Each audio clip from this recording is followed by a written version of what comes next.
It's Mo.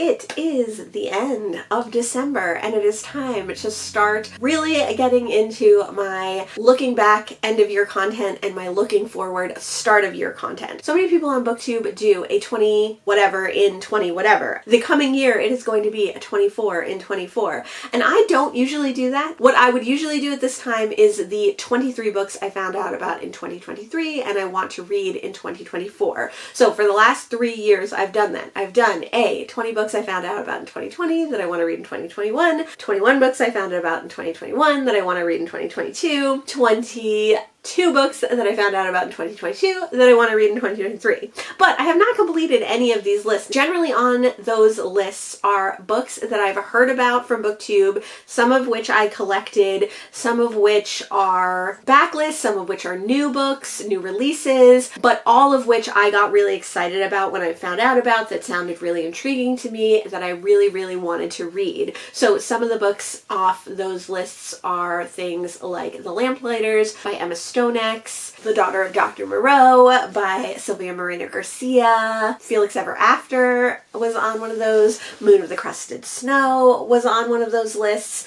So they don't have to be from the year that I found out about them in, they don't have to be from the year that I plan to read them in, they don't have to be books that I own. Throughout the year I am mindful of that list and I try to pick up those books, I try to read those books, I try to find those books in little free libraries, book sales, or used bookstores, but never in those 3 years have I completed one of those lists. So for 2023, although there were many books that I found out about that were very interesting to me and that could have been put on that list, it just didn't spark my imagination or my reading inspiration to make another list like that. But what I decided I did want to do was have a 24 for 24 list. And the way that I determined this list was to take the idea of my books I found about in lists and transfer that to books that I acquired in 2023. So I'm going to do a 24 in 24. 24 books that I would like to read in 2024, all of which come from 2023, from my recently acquired books spreadsheet and from my recently acquired TBR. These are still backlist books. These are still new books. These are still books that have some BookTube hype that I got excited about. These are still books that no one is talking about, but I got excited about. And I wanted to share them with you today. Basically what I did was I took 2 books from each month, but these are not in any particular order or any particular level of importance. They just happen to be books that I heard about, that I'm excited about, that I acquired in 2023, and that I want to get to in 2024. The first book is actually the last book that I've picked up in 2023 so far, which is Crying in H Mart, a memoir by Michelle Zauner. Now, this was a super popular book when I first started BookTube, and a lot of people have read this memoir. It was one that I wasn't initially super hyped about, but my best friend Isaac read it, and I have become more interested about it the more that I've heard about it. So I think this definitely counts as a hyped book that I'm super interested to getting to in 2024.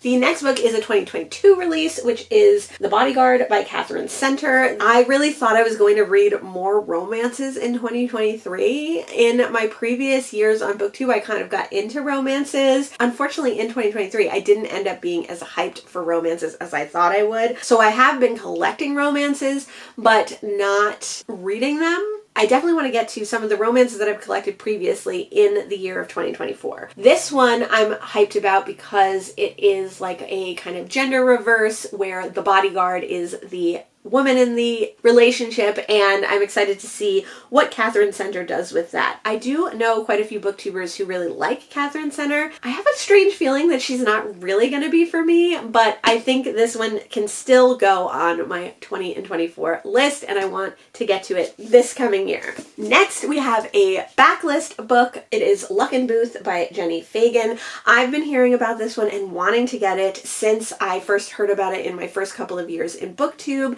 and I finally found it in 2023. I'm super hyped to get to this one. I believe it takes place all in one apartment building around the same time. I don't think it's short stories that are interconnected. I think it is like a full-on novel, but I love that kind of book, and I've picked up quite a few in the last few years, but this one I've been, like I said, hyped about since I first started BookTube, so I'm super excited to get to it. Next on the list is Everyone in This Room Will Someday Be Dead by Emily Austen. This one sounded interesting to me right off the bat, but I do have a little bit of a block on this one. Like, I am hyped to read it, but I also don't know if I want to read it. But I saw Kayla at Books and Lala read this one, and she really enjoyed it. I do love the cover with the rabbits. I picked this one up over the summer at a used book sale, so I think that this is a good one to go on my 2024 list. Another super recent pickup for me is Diary of a Void by Emi Yagi, a novel. This one I've been excited to read ever since I first found out about it this year.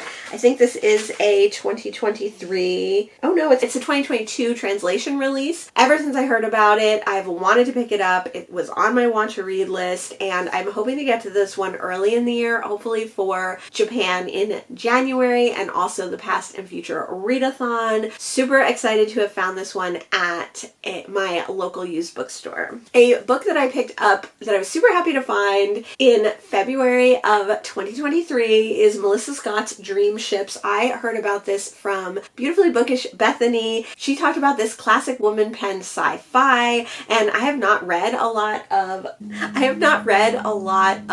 vintage sci-fi written by women. This one sounded really interesting. It's queer. I was so excited to find it in a local used bookstore, like on a birthday book buying trip way back in February, and I haven't read it yet. So I'm super hyped to get to this one. I definitely want to read this one in 2024. The next one is one that I have been talking about all year that I've been wanting to get to. It is The Eye by Vladimir Nabokov. I found this at a used book record CD shop near my house, and it is, I think, like an existential crime book, which sounds awesome, and I can't wait to get to this one. I know I've been putting it on a million TBRs or piles of possibility, but I do want to read this one soon.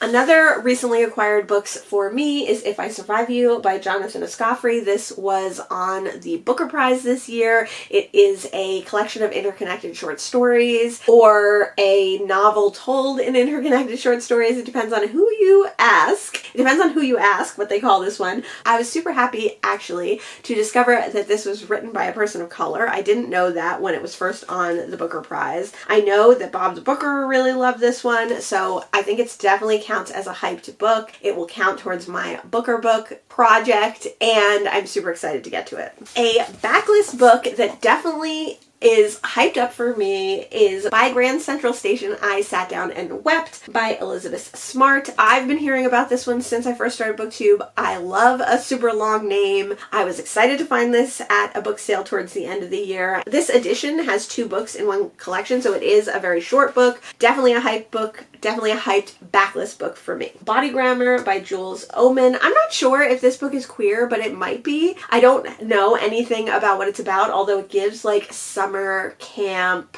vibes. It gives swimming in a lake vibes to me, and that makes me really intrigued for this one. This is one that I'd heard about all year, and then I found at a used book sale in Ocean Grove, New Jersey. This is a 2022 release. I definitely want to read this year. I want to find out what it's about. Very exciting. The Roughest Draft by Austin Siegmund Broca and Emily Wisserly is a romance book about writers, and I have found that I've liked some romance books about writers. So I did like Book Lovers by Emily Henry, and I did like 7 Days in June by whoever that was by. Why can't I think of that person's name? I don't know. I'll put it up here. But I was excited to find The Roughest Draft. This one is like alternating chapters, but they're very short, and I don't know. It seems like it could be a quick, fun read. A book that I heard about a long time ago on BookTube and I was super happy to find in a little free library is Rockaway, Surfing Headlong into a New Life by Diane Cardwell. This is about a woman who learns to surf at Rockaway Beach in Brooklyn. Well, in New York. It's technically, I think, in Queens.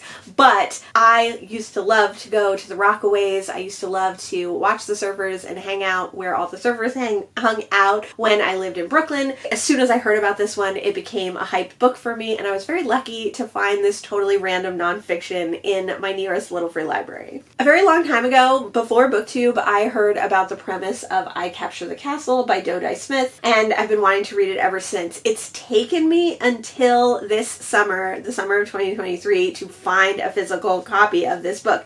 And it's way longer than I thought it was going to be. This is a classic written in 1948, and I believe it's about a family who, although they live in an old castle, are very down on their luck and have a lot of mental health issues, and their life seen through the eyes of one of the siblings of this family. So I've been wanting to read this forever, like long time ago. I've put it in and out of a used bookstore cart many times, but I finally found it, and I definitely want to get to it in 2024. A teeny tiny book that I've heard a lot of people on BookTube talk about, and I was super excited when I finally found a copy, is Dennis Johnson's Train Dreams. I've heard Brian from Bookish read this one and a few other booktubers that I love. Very excited to get to this super short novella. I have been trying to get to it all through 2023, but 2024 is going to be a priority.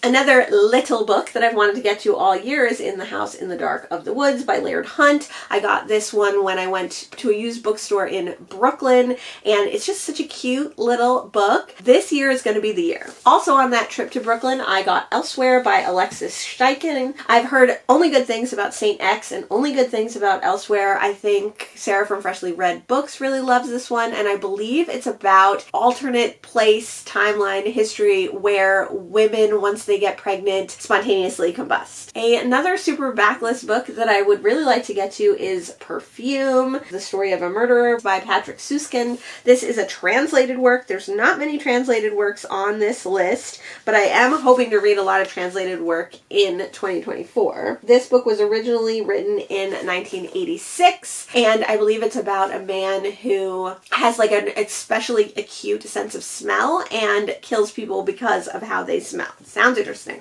Another book that I've been trying to read all year was The Cloisters by Katie Hayes. This is a contemporary mystery. I saw Jess the Book Freak read this one, and it's set in the cloisters in New York, which sounds like an amazing setting for a book. I think it also has something to do with tarot cards, which I find an interesting idea to incorporate into books. I definitely want to get to this one in 2024. One of the other romances on this list, the last romance I think that I have to hold up, is Part of Your World by Abby Jimenez. I do actually have plans to read this because I did get this book on my BookTube spin number 8. So I am hoping to get to this one in at least the first 3 months of the year, if not, as early as possible. This is another contemporary romance, and I think it's like an age gap romance where, again, the normal gender roles are switched, and it is the woman in the relationship that's much older than the guy. The Woman in the Library by Sunari Gentile is a meta mystery, a book within a book, where there are several writers writing in a library when they hear a murder occur,